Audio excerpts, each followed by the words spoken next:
जय जगन्नाथ वंदे उत्कल जननी। मो प्रिय ओडिशा भाई भौणी मानक नमस्कार करुच्ची।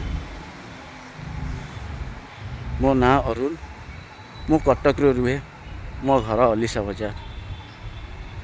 मु जानी मो वीडियो को स्किप कर जीवे, शुणिबेनी मो कथा कि किंतु आजिका युवपीढ़ी विषय में किसी कहवाई चाहूँगी जोटि कि भूल बाटर जाऊँगी।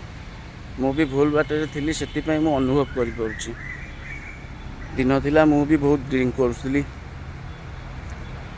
बहुत थी खराब थी, जोटि कि आज मु बहुत निजको संभाली चलवा आरंभ कर। तो मो चलवा देखी किसी लोग ईर्षा कर, लोक जलुंट, किसी लोग शत्रु भी भावी सारे। तो मो कहवा कथा तमें कहीं चली पारनी, तमें भी तो चली पार ना। जिते बड़े तुम असुविधार पड़ुच, तुम पाखे पैसा पतर किसी अभाव हो, किसी करने को चाहूँ कर, तो तुम कौन कर ना काम खोजुच। सपोज तुमको काम भी मिल जाऊँ बहुत सहजरे, सेटा भी तुम अनुभव कर कि ना आम कामटा खोजिलु आमको कामटा मिलगला। तो से भाया कम जमी मिलगला, तुम आउ कि भी सेमती करने को चाहिए कर, किसी असुविधा तो ना।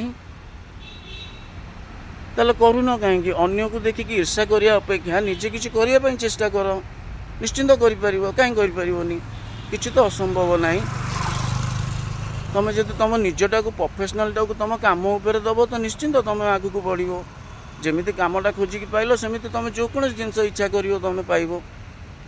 तुम ताऊपर फोकस करनी कि कौन कला कि कौन न कला कि कौन खाइला, का झील क्या संगे बुलिला, यही सब कथा हम बसिकी जदि ताला तुम कौन कर जीवन में या ही कर, लोक शिक्षार पड़ो, नेतागिरी चालर फसब, या ही कर, आउ कि जीवन में। सुधुरी जाओ भाई, मो ओडिशा भाई मैंने सुधुरी जाओ, ये सब करनी भल नुह। एगुड़ा सत बाटर चल, अच्छा नारायण जगन्नाथ देखुं आम ओडिशा को। जय जगन्नाथ। जदि किसी अधिक कही क्षमा करियो मते।